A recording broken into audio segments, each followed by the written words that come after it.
అయితే ఈరోజు మనం మాట్లాడుకునేటటువంటి సబ్జెక్ట్ ఏమిటంటే అసలు వాస్తులో ఎన్నో రకాల సబ్జెక్టులు ఉన్నాయి. ఇది ఒక ఆ, మహానది అన్నమాట. ఇది నిజంగా ఎన్ని సబ్జెక్టులు ఉన్నాయో, ఎన్ని రకాలు ఉన్నాయో, అంటే ఎంత చెప్పినా తరగనైనటువంటి ఈ ఈ వాస్తు శాస్త్రంలో అనేక రకమైనటువంటి చాలా అద్భుతమైనటువంటి ఫలితాలు ఇచ్చేవి కూడా ఉన్నాయి. అలాగే మనకు దుష్ఫలితాలు ఇచ్చేవి కూడా చాలా ఉన్నాయి.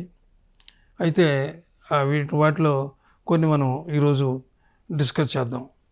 ఏమిటంటే ప్రతి మనిషి కూడా తను కష్టపడుతూ ఉంటాడు. కష్టాలు అంటే ఈ ఇంట్లో ఉండేటటువంటి వాస్తు దోషాలు కొన్ని ఉంటాయి. అయితే అతనికి జాతకరీత్యా ఉండేటటువంటి వాస్తు దోషాలు కొన్ని ఉంటాయి. అయితే జాతకరీత్యా ఉన్నటువంటి వాస్తు యొక్క అంటే జాతకం యొక్క శుభ ఫలితాలను బట్టి ఆ జాతకం బాగున్నంతసేపు ఇంట్లో ఉన్నటువంటి వాస్తు కొంచెం అటు ఇటుగా ఉన్నా కానీ వాళ్ళకి అంత ఇబ్బంది లేకుండా ఉంటుంది.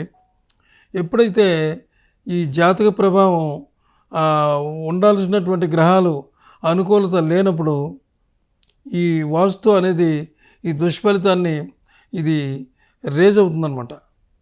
ఈ వాస్తు దుష్ఫలితం ఎలా రేజ్ అవుతుందంటే ఎంతో అక్కర్లేదు, చిన్న చిన్న విషయాల్లోనే పెద్ద పెద్ద ఇబ్బందులు కలుగుతూ ఉంటాయన్నమాట మనకి. ఎలాగంటే ఇల్లు కట్టేవాళ్ళు, అపార్ట్మెంట్లు కొనేవాళ్ళు, ఇందులో రెండు రకాలు ఉన్నారు. అపార్ట్మెంట్స్ కొనేవాళ్ళు ఒక రకం అయితే, సొంతంగా నేల మీద ఇల్లు కట్టుకునే వాళ్ళు కొంతమంది ఉన్నారు. ఆ నేల మీద ఇల్లు కట్టుకునే వాళ్ళకి ఒక వాస్తు పనికొస్తుంది. అపార్ట్మెంట్స్ కొనుక్కున్న వాళ్ళకి వేరే విధంగా వాస్తు, అంటే ఆల్రెడీ కట్టేసి ఉంటాయి కాబట్టి అపార్ట్మెంట్స్ దాన్ని ఏం చేయలేరు. కింద ఉన్నటువంటి భూమి మీద కట్టుకునే అవి హౌస్ కానీ లేకపోతే ఏవైనా చిన్నవైనా కానీ పెద్దవైనా కానీ వాటిని చూసుకొని కట్టుకోవడానికి కొంత అంటే అవకాశం ఉంటుందన్నమాట. ఎవరినైనా ఒక సిద్ధాంతం తీసుకొచ్చి, అయ్యా మేము ఏదో చిన్న ఇల్లు కట్టుకుంటున్నాం, కొంచెం దీనికి ఏమైనా గుమ్మాలు ఎక్కడ పెట్టాలి, కిటికీలు ఎక్కడ పెట్టాలి, లేకపోతే ఎలాగా అని ఊరికే జస్ట్ వాళ్ళకి ఉన్నటువంటి అభిప్రాయాలన్నీ ఆయనకి చెప్తే, ఆ వాస్తు శాస్త్రజ్ఞుడు ఏం చేస్తాడంటే, వాస్తు సిద్ధాంతి కానీ వాస్తు యొక్క పరిశోధకులు కానీ ఎప్పుడు కూడా నిజమే చెప్తారు.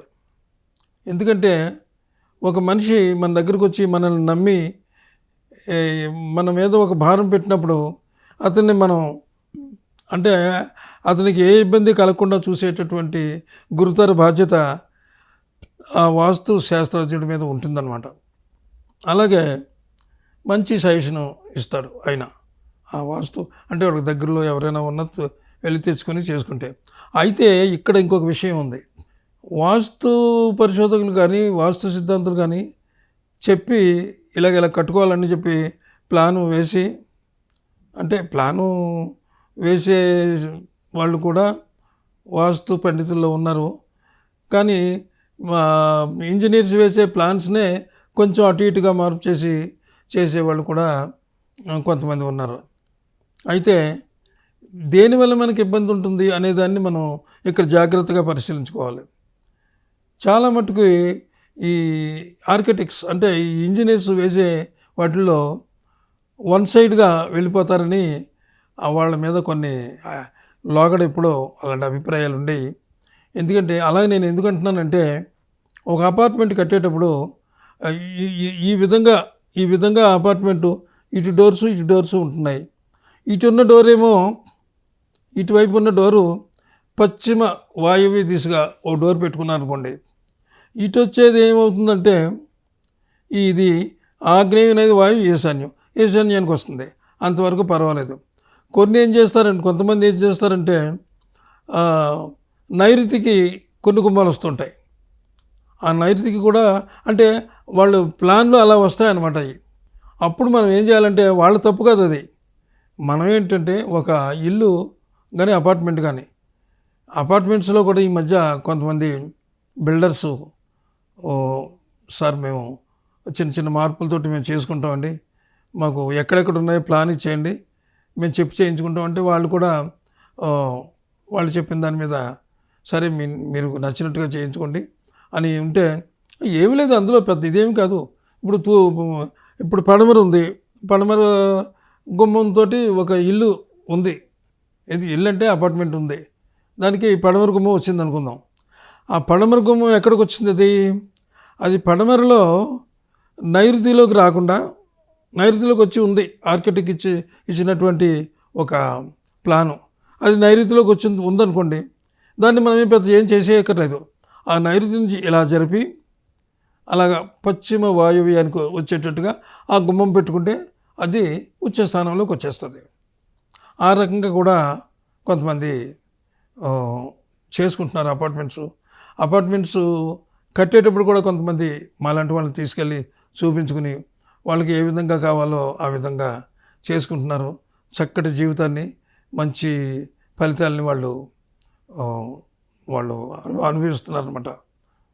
అయితే కింద కట్టుకునే వాళ్ళు ఏం చేస్తున్నారంటే అంటే ఇందులో 2 రకాల మనస్తత్వాలు గల మనుషులు ఉన్నారు. కొంతమంది ఏం చేస్తారంటే కింద ఇల్లు కట్టుకునేటప్పుడు ఒక వాస్తు సిద్ధాంతం వచ్చి ఇలా చేసుకోండి మీరు, ఇక్కడ ఒక డోరు ఇలాగని ఆయన ప్లాన్స్ అన్ని ఇచ్చేసి వెళ్తారు ఆయనకి. అయితే వీళ్ళు ఏం చేస్తారంటే ఆయన చెప్పినట్టుగా కాకుండా వీళ్ళకి అంటే అనుకూలంగా, నడక అనుకూలంగా, లేకపోతే బయట అలాగే నేను ఒకటి చూశాను. నేను తూర్పు ఫేసింగ్లో ఉన్నటువంటి ఒక ఇంటికి వాళ్ళు తీసుకెళ్ళారు. వాళ్ళు చాలా ఇబ్బందుల్లో ఉన్నారు. వెళ్ళి చూస్తే అది ఏమైపోయిందంటే ఆగ్నేయమూలలో వంట. ఇంతకీ ఆగ్నేయమూలలోనే ఉంది అసలు చిక్కంతనం. ఆ ఇంటికి ఆగ్నేయమూలలో వంటగది కట్టారు. ఓకే, బాగానే ఉంది. ఆ ఆగ్నేయమూలలో కట్టిన వంటగదికి ఆ డోర్ మాత్రం దక్షిణ ఆగ్నేయంలో పెట్టుకుంటే బాగుండేది. వాళ్ళు దక్షిణ ఆగ్నేయంలో ఏదో చిన్న కిటికీ పెట్టుకున్నారు. అదే గ్యాస్కు సంబంధించినటువంటి ఆ పొగ కానీ గ్యాస్ కానీ బయట పాటకి కట్టారు. కానీ ఇంకో పని ఏం చేశారంటే పెద్ద పొరపాటు, అక్కడ ఆగ్నేయం గదికి ఏం చేశారంటే ఆగ్నేయంలో డోర్ పెట్టారు. ఆ డోర్ ఎప్పుడైతే ఆగ్నేయంలో పెట్టారో మనం అటువైపు నుంచి ఈశాన్యం నుంచి ఇటు అంటే ఈశాన్యం నుంచి ఆగ్నేయానికి వచ్చేటప్పుడు మనం 9 భాగాలు చేసేటప్పటికి ఈ డోర్ ఎక్కడికి వచ్చింది? సరిగ్గా ఆగ్నేయంలోకి వచ్చింది. అంటే అప్పుడు ఏమైంది? ఆగ్నేయంలో గుమ్మం ఉందన్నమాట. ఎట్టి పరిస్థితుల్లో కూడా ఆగ్నేయం గుమ్మంలో నడవకూడదు మనం. అంటే తూర్పు ఆగ్నేయం, అది దక్షిణాగ్నేయం కాదు. ఆగ్నేయంలో ఓకే, తూర్పు ఆగ్నేయంలో మాత్రం ఎట్టి పరిస్థితుల్లో నడకూడదు. మనకి చాలా ఇబ్బందులు వస్తాయి వాస్తురీత్యా. తూర్పు ఈశాన్యంలోనే ఎప్పుడు కూడా డోర్ ఉండాలి. అది కొంతమంది ఆ రకంగా అంటే ఇటు వెళ్ళిపోవచ్చు ఇలా తొందరగా, ఇదంతా అంటే వాళ్ళ ఉద్దేశం ఏంటంటే ఇక్కడ వాళ్ళు అనుకూలంగా బయటకు వెళ్ళడం కోసమే చూశారు. కానీ ఈ వాస్తు యొక్క చెడ్డ దుష్ఫలితాలు చాలా ఉంటాయి. వాళ్ళు ఏం చేశారు? ఆగ్నేయంలో డోర్ పెట్టేసుకున్నారు.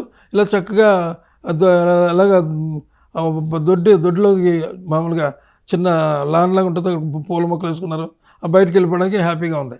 ఆ గుమ్మమే లేకపోతే ఏమోను, వాళ్ళు ఇలా తిరిగి వచ్చి ఇలాగ తూర్పు ఈశాన్యం నుంచి వచ్చి ఇక్కడికి రావాలి. మళ్ళీ ఇదంతా ఎవరు తిరుగుతలేదు, ఇక్కడ గుమ్మం పెట్టేస్తే వదిలిపోద్ది, సిద్ధాంత్ గారు అలాగే చెప్తారులే అని అక్కడ గుమ్మం పెట్టేయడం వల్ల ఏమైపోయిందంటే వాళ్ళకి భార్యాభర్తలు ఇద్దరికి ఎప్పుడు కూడా క్యూసలట్లే, ఎప్పుడు గొడవలే.